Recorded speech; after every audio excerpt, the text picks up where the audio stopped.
বলেন তো আমাদের দেশের প্রধানমন্ত্রীর নাম কি? শেখ হাসিনা। আচ্ছা, ওনাকে যদি আমি বলি যে আচ্ছা আমি না, মনে করো ওনার ছেলে বলল যে মা আমি গরুর গোস্ত খাবো। মুরগির না গরুর? গরুর। আচ্ছা, শেখ হাসিনা যদি বলেন যে আমি যে তোমার গরু গোস্ত খাওয়াবো, এটার টাকা আমার কাছে নাই, এটা কি আদৌ আমরা কেউ বিশ্বাস করতে রাজি আছি? বলেন, রাজি আছি? যার কাছে হাজার হাজার কোটি টাকা আছে সে তো অবশ্যই গরুর গোস্ত কিনে খেতে পারবে যুবক ভাইরা, ঠিক কিনা বলো?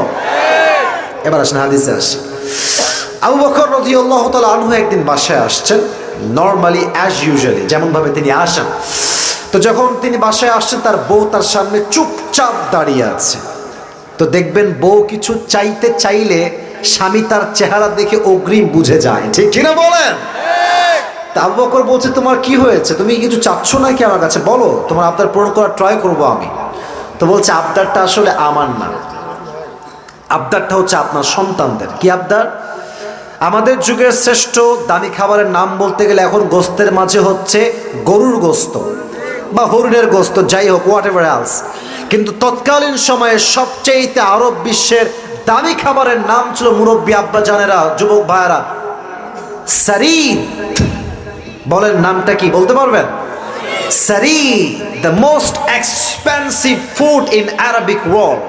সবচেয়ে দামি খাবারের নাম ছিল সারিদ।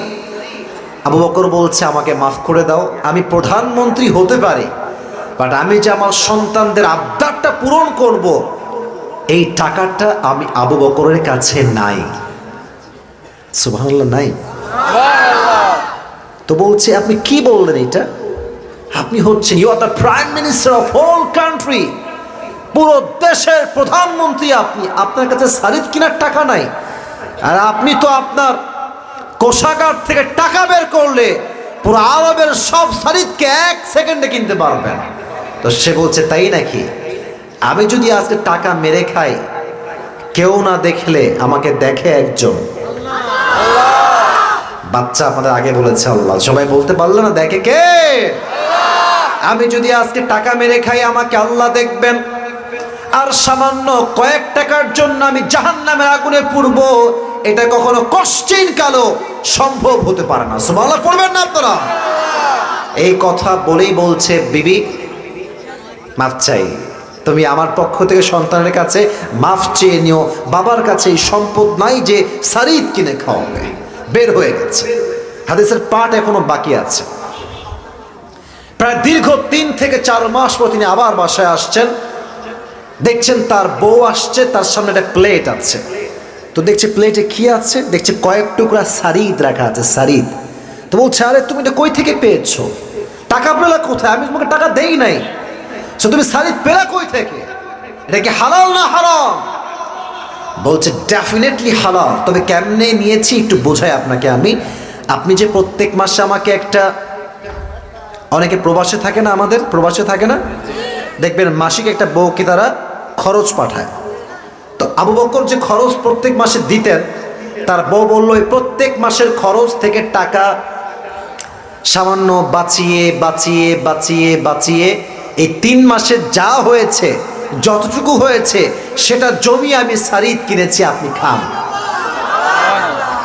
এবার তিনি খেলেন, খেয়ে সোজা বাসা থেকে বের হয়ে পার্লামেন্ট, সংসদ ভবন যেখানে ছিল, রাষ্ট্রের সব মেয়র, এমপি, মন্ত্রী, প্রজা, পুলিশ, আর্মি, বিডিআর, র্যাব, তার তৎকালীন সময় যারাই ছিল সবাইকে এক বিশাল মঞ্চে তিনি উপস্থিত করলেন।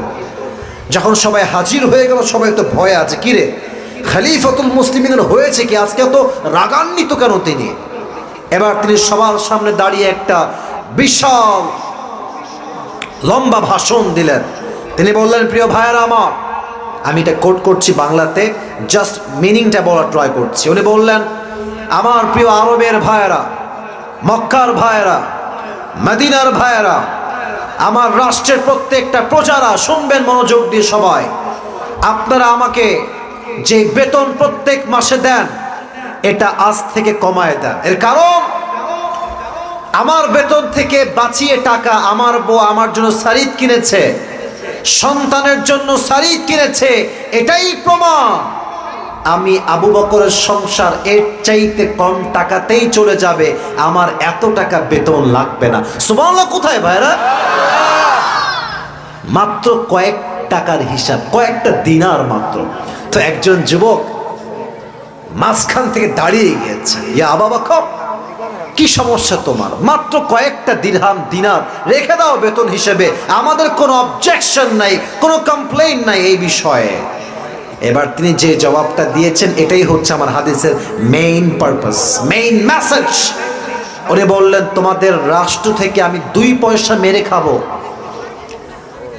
আর আল্লাহ আমাকে এই সামান্য কয়েক পয়সার জন্য জাহান্নামের আগুনে পোড়াবেন, আমি আবু বকর সব সহ্য করতে পারি, বাট ওই জাহান্নামের বড্ড ভয়ঙ্কর আগুন আমি এক মুহূর্তের জন্য বরদাস্ত করতে পারবো না। সুবহানাল্লাহ পড়ে। কতটা জাহান্নামের আগুনের ভয় ছিল একটু চিন্তা করেন। আর আমাদের দেশে বেশিরভাগ নেতার হৃদয়ে জাহান্নামের আগুনের ভয় নাই। আমি সব নেতাকে I don't measure everyone equally, আমি সবাইকে এক পাল্লায় মাপি না। ভালো যেমন আছে, বাটপারও তেমন আছে যুবক ভাইরা। তবে আমার মনে হয় আপনারা একমত হবেন কিনা আমি জানি না, আমি হাদিসের মাঝখানে বলে দিচ্ছি কথাটা, যদি প্রত্যেকটা নেতার হৃদয়ে জাহান্নামের ভয় থাকে, গরিবদের বাসা বানাবার সময় রডের জায়গায় বাঁশ যাবে না। এত আস্তে ঠিক বলুন, সন্দেহ আছে নাকি? বলেন যদি নেতারা ঠিকঠাক হয়ে যায়, রাস্তায় পিচ ঢালাও হবে, বাট এই পিচটা এমনি হাত দিয়ে টানলে উঠে যাবে না, ঠিক কিনা বলেন? অনেক নেতা টাকা পায় বাড়ি বানাবার জন্য গরিবদের, কিন্তু যেখানে লাগবে রড দেয় বাঁশ, লাগবে সিমেন্ট দেয় বালু, ঠিক কিনা বলো যুবকেরা? তো জাহান্নামের ভয় লাগবে। তবে হ্যাঁ, আমি খুব খেয়াল করেছি আমাদের দেশে, আচ্ছা আমার কথা কি রাগটা করছেন নাকি আপনারা ভাইরা? শুধু হাদিস বললে তো হয় না, বাস্তবিক প্রেক্ষাপট নিয়ে কথা হাদিস অনুযায়ী বলতে হয়, ঠিক কিনা বলো? অনেক নেতা দেখবেন মাশাআল্লাহ আসলেই ভালো তারা, তবে কিছু কিছু নেতা উপরে খুব ভালো দেখা, ভিতরে সমস্যা আছে। এসে আমি কালকেও মনে বলছিলাম কোনো একটা বস মাহফিলে, যে এক নেতা মাহফিলে আসছে, হুজুর ওয়াজ করছেন, রাত বেজে গেছে প্রায় 12টা, একদম ওয়াজ জমে ক্ষীর হয়ে গেছে, লোকজন খুব মনোযোগ দিয়ে শুনছে। তো যখন নেতা সাহেব আসছে, লোকজন বলছে নেতা সাহেবের আগমন, শুভেচ্ছার স্বাগতম, পুরো মাহফিল কাঁপাই দিয়েছে একেবারে। তো যখন নেতা সাহেব উঠেছেন স্টেজে, বলছে আমাকে এখনই মাইক দেওয়া লাগবে, আমি এখনই কথা বলবো। আমি আবারও বলছি, আমি সব নেতাকে এক পাল্লায় মাপি না, আমি চাই দেশের নেতা ভালো হলে পুরো দেশটাই তো ভালো হয়ে যাবে যুবক ভাই। তো নেতা সাহেব মাইকটা হাতে নিয়ে, এটা তো আমার হ্যান্ড মাইক না, for an example this is my hand mic, এটা আমি মুখের কাছে নিয়ে বলছি, প্রিয় ভাইয়ের আমার, নামাজ নামাজ নামাজ। গলায় ফেনা উঠে গেছে নেতা সাহেবের নামাজ বলতে বলতে, প্রায় 70 থেকে 80 বার খালি প্রিয় ভাইয়েরা নামাজ, নামাজ ছাড়া জীবনে কোনো গতি নয়। তো হুজুর ভাবছে আল্লাহ আমি আসলাম কোথায়, এত ভালো মানুষ। তো নেতা সাহেব যখন বক্তব্য দিয়ে নেমে গেছে, দেখবেন নেতার সঙ্গে কিছু ছেলেপেলে থাকে না, এই দল বল থাকে না, থাকে না, থাকে না। তো একটা ছেলে হুজুরের ডান পাশে ছিল, মানে নেতারই একজন কর্মী দাঁড়ায় আছে। তো নেতা সাহেব নেমে গেছে, গাড়িতে উঠে গেছে, হুজুর ওই কর্মীর হাত ধরছে ঠাইসটা, এই তুই যাবি না, তুই থাম। তো বলছে কি রে, তোদের নেতা তো অনেক নামাজ পড়ে, অনেক ভালো মানুষ। তো বলছে হুজুর রাগ করবেন না, একটা কথা বলি। তো কানে কানে বলছে হুজুর 3 দিন ধরে একসঙ্গে আছি, এই শালা এক ওয়াক্ত নামাজও পড়ে না। হুজুর আপনারা শুনবেন ইউটিউবে, নাম হচ্ছে বজলুর রশিদ হুজুর, সার্চ করলেই পাবেন। উনি এমনি বলেছে, আমি জাস্ট কপি পেস্ট করলাম। আবার অনেক নেতার ব্যাপারে আমি জেনেছি, যারা শুধুমাত্র ফর্মালিটি হিসেবে জানাজায় আসে, মাঝে মাঝে অজু ছাড়াও জানাজার নামাজ পড়ে ফেলে, ঠিক কিনা বলে? আমরা এমন নেতা হব না, আমরা এমন চেয়ারম্যান হব না, আমরা হব আদর্শবান নেতা, আমরা হব আদর্শবান চেয়ারম্যান, ঠিক কিনা বলো?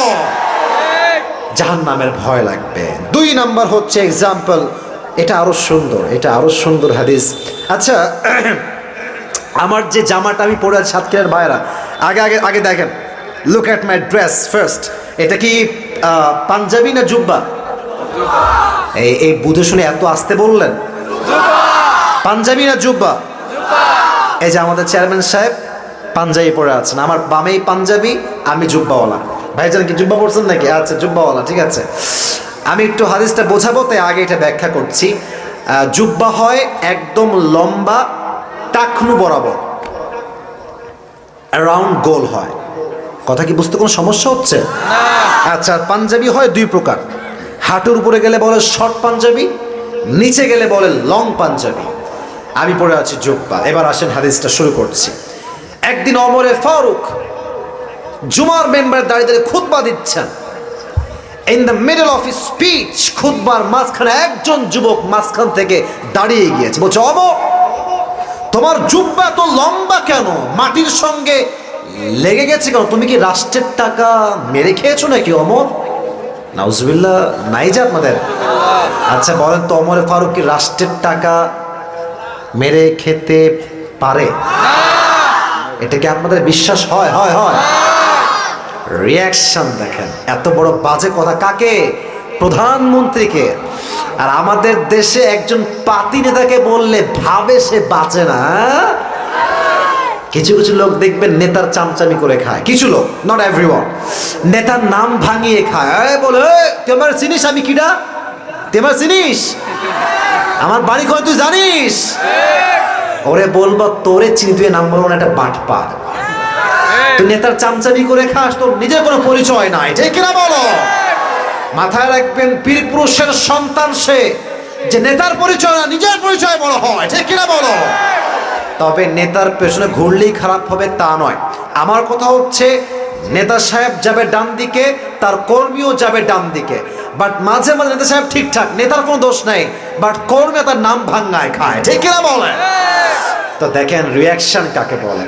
উনি তার দিকে তাকালেন, এই যে আমার দিকে, look at my face, let me show you the reaction that Omar Farooq had. ওমরের রিয়াকশনটা আমি দেখাচ্ছি।